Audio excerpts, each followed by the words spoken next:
Moving on to the fourth question of the EOT in the writing section, that is FRQ, free response questions. This one is more about the quality of charge, the methods of charging, conduction, induction, how the electrons get transferred and things like that. So not much calculations but understandings. So moving on to the first question. After you rub a comb on a wool sweater, you can use the comb to pick up a small piece of paper, small pieces of paper. Why does the comb lose this ability after a few minutes? So what happens is, say for example, this is a comb, I rub it and then if I stick it to the paper would start, like it would start picking up small pieces of paper. Why does this happen? Because when I'm rubbing it, electrons get transferred either from the wool to the comb or comb to the wool. So then what happens? There is a charge separation, and if there is a charge separation, not a charge separation, a charge deficiency. So say for example, this is the comb and the comb would have, let's say, excess electrons, or so this, if it has excess electrons, this becomes negatively charged. And then if I bring it to a small piece of paper, the paper gets induced or it gets charged by the comb a little bit, there is a charge separation, and then it gets stuck to it. Because this is negative, this is positive, it gets stuck. But after some time, because the comb is in the room, there is air, there is atmosphere, the surroundings, the comb loses its excess charge to the surrounding, to the room. So therefore it gets neutral, and once it gets neutral, it does not have the ability to attract the paper pieces anymore. Next question. You can give a rubber rod a negative charge by rubbing the rod with the wool. So I have a rubber rod and we have, let's say, a wool cloth, like sweater. I rub it and then it gets negatively charged. So negative charge. What happens to the charge of the wool? So why does this get negative charge? You need to understand first. When I'm rubbing it, some of the electrons from here get transferred to this. So let's say this one had, let's take a number, let's say this had 10 protons and 10 electrons in the beginning, and this had 20 protons and 20 electrons in the beginning. This is not the correct number, I'm just giving an example. Protons are positively charged, electrons are negatively charged, and neutrons are neutral. So protons are positively charged, electrons are negatively charged, and neutrons are zero charged. And the charge of proton and electron is exactly the same, 1.6 times 10 to the power minus 19 coulomb. It is represented by the letter E sometimes. The only difference is proton is plus and electron is minus. So anyway, so let's say this has 10 proton, 10 electron, this has 20 proton, 20 electron. When I am rubbing it, some of the electrons transfer from here to here. Let's say 4 electrons transfer from here to here. So now this one, the rod, would have 10 proton and 14 electrons. If there are 14 electrons, there are 4 electrons extra. Before there was 10 proton, 10 electron, plus and minus, so they cancel out each other because they are equal. But now I have 10 proton but 14 electrons, so there are still 4 extra electrons, which will make this particular rod negatively charged by negative 4e. That means negative 4 times 1.6 into 10 to the power minus 19, which is the value of 1 electron charge. So this gets negatively charged. Now when this is gaining 4 electrons, this is also losing 4 electrons. So now this has 20 protons and only 16 electrons, because 24 electrons have been transferred to the rod. And these 16 electrons eventually will cancel 16 protons, but I will still have 4 extra protons. So therefore plus 4, the charge of proton is the same, times 1.6 into 10 to the power minus 19 coulomb. So the charge on the wool is positive, exactly the same how much the charge on the rod is, which is negative. Okay, moving to the next question. A pick ball is a sphere made of a light material such as plastic foam. So we have like a small ball that is often coated with a layer of graphite or aluminium paint. How could you determine whether a pick ball suspended from an insulating thread is neutral, charged positively or charged negatively? So remember, similar charges repel. That means if I bring plus plus or minus minus, they repel. If I bring same charges or any charge with opposite charge or neutral object, neutral means zero charge, in both cases they will attract, there will be attraction.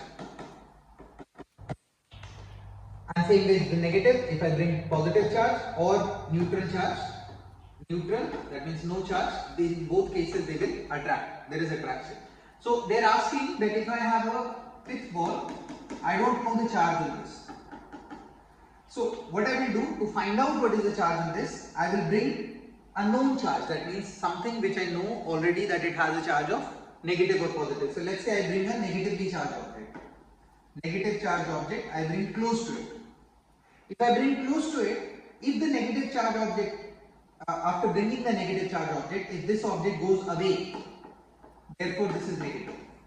If this comes close, therefore it can be neutral or positive.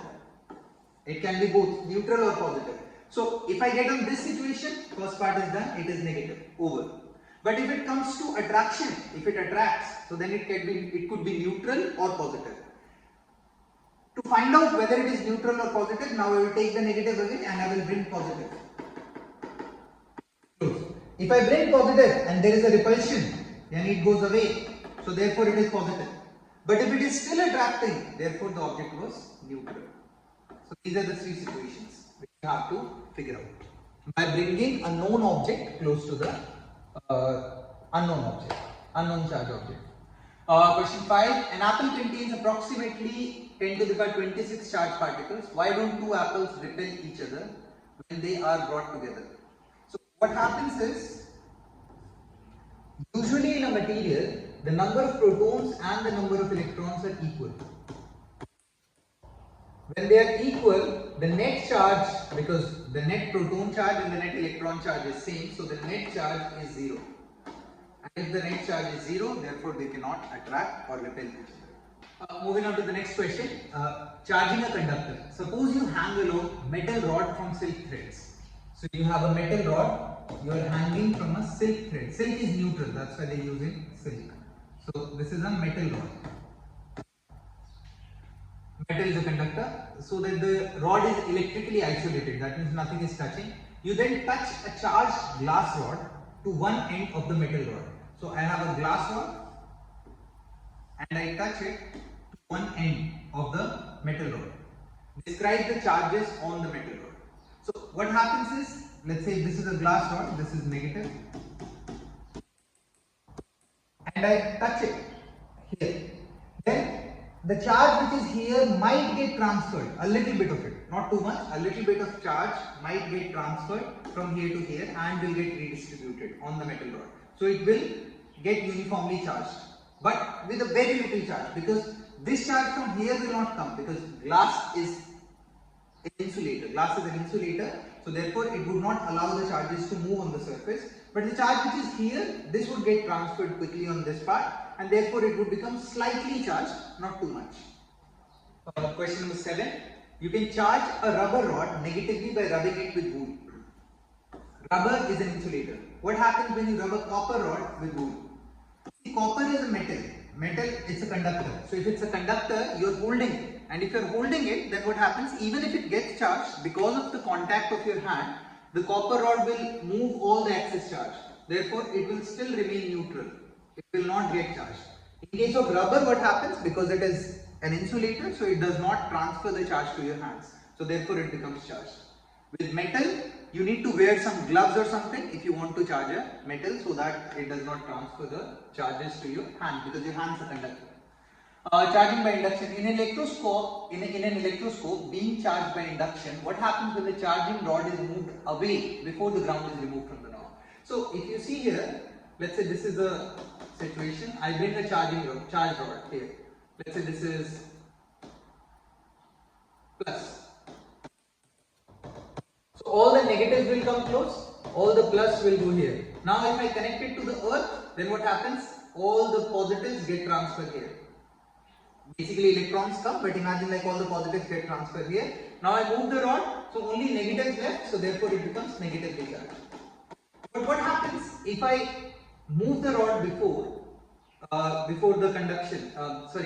What happens when the charging rod is moved away before the ground is removed? So now if I move it away, it gets neutralized again. So it becomes neutral again, because then the plus and minus will come together. Here the charge separation is happening because of the extra charge, and then I am utilizing that separation and I am taking away all the separated charge.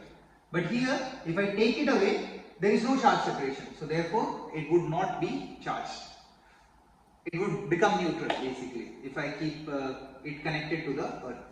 Why do the leaves of a charged electroscope rise to a certain angle and no further? If you remember, there was the electroscope. You did a project on this. So when you touch a charged object here, there are two leaves which get separated like this. So because they move further away, why they are separating? Because they are charged. Now when they are moving further, the force is reducing because force is K Q1 Q2 by R square.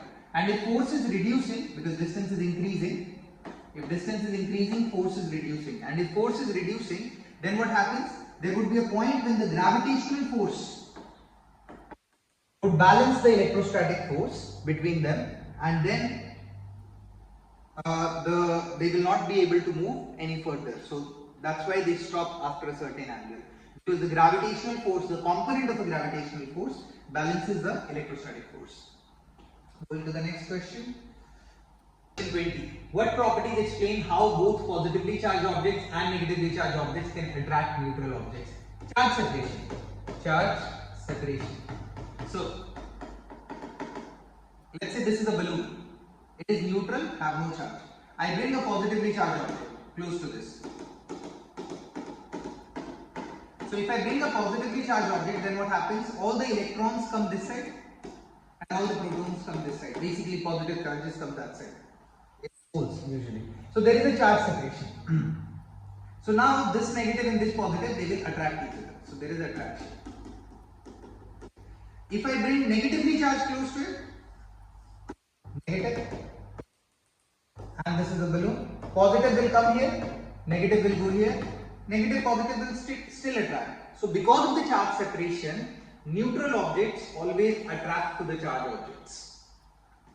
That is the question. What properties? The property is charge separation. How can you charge an electroscope positively? I have to charge an electroscope positively. Using a positively charged rod, that's easy. So let's say this is the electroscope. I have to touch here so that this becomes positively charged. So if I have to bring a positive rod close to it, so if I bring a positive rod, I want to charge it positively. So I simply touch it. If I touch with it, some positive charges will get transferred and therefore electroscope will become positively charged. Using a negatively charged, but I have to charge the electroscope positive. So if I have to charge the electroscope positive and I only have negative charge rod. So if I bring a negative charge rod, what will happen?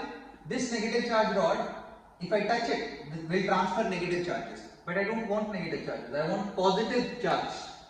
I want electroscope to be positively charged. So I will not bring it and touch it. Here I am touching because I want the same charge. This is conduction. If I want the opposite charge, I want to use induction. So I will bring it close, but I will not touch it. It's not touching. Just imagine it is not touching. So then what will happen? All the positive charges will come this side, negative charges will go away. Now I will use my hand or finger and I will touch it. The moment I will touch it, all the extra negative charges will transfer to my hand. Once the electrons are transferred to my hand, I will remove the rod. And once the rod is removed, I am only left with positive charges on the electroscope. And negative charges in my hand and the rod is away. That's it. So this using negative charge, I have to use induction, and using positive charge, I have to use conduction. That's it.